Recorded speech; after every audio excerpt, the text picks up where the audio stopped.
हिंदू धर्म में मृत्यु पश्चात अंतिम संस्कार के कई नियम होते हैं। इन नियमों का पालन करने पर मृतक की आत्मा को शांति मिलती है।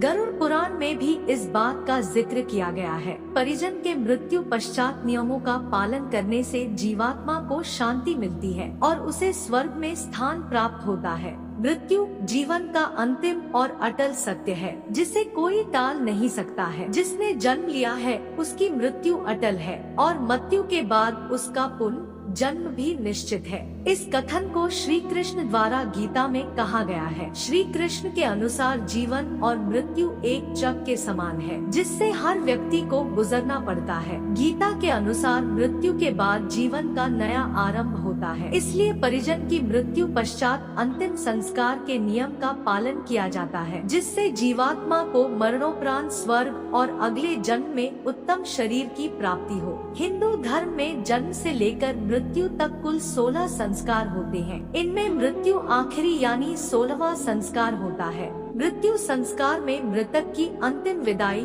दाह संस्कार और आत्मा की शांति के लिए कई रीति रिवाज व नियम होते हैं। शास्त्रों में भी अंतिम संस्कार के नियमों का उल्लेख किया गया है। माना जाता है कि जिन मृतकों का विधि विधान से अंतिम संस्कार नहीं किया जाता, उनकी आत्मा प्रेत की तरह भटकती है और उन्हें कई तरह का कष्ट भोगना पड़ता है। इसलिए मृत शरीर का अंतिम संस्कार जरूरी होता है। इससे उन्हें मोक्ष की प्राप्ति होती है। चलो जानते हैं मृत्यु के बाद मृत के अंतिम संस्कार के नियमों के बारे में, जिनका पालन करना घर के व्यक्तियों के लिए जरूरी बताया गया है। नमस्कार दोस्तों, आप सभी का हमारे चैनल पर स्वागत है। ऐसी वीडियो देखने के लिए चैनल को सब्सक्राइब करें और वीडियो को लाइक करें। मृत्यु के बाद दाह संस्कार से पहले मृतक को स्नान कराया जाता है। इसके बाद उसके शरीर पर चंदन, घी और तेल का लेप लगाकर नए वस्त्र पहनाए जाते हैं। हिंदू धर्म में सूर्यास्त के बाद कभी भी दाह संस्कार नहीं किए जाते हैं। माना जाता है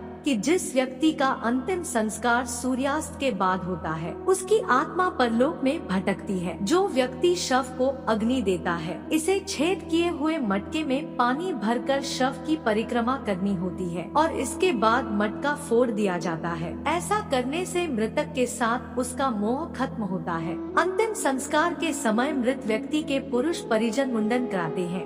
यह मृत व्यक्ति के प्रति श्रद्धा और सम्मान प्रकट करना होता है। अंतिम संस्कार के बाद शव को पीछे मुड़कर नहीं देखना चाहिए।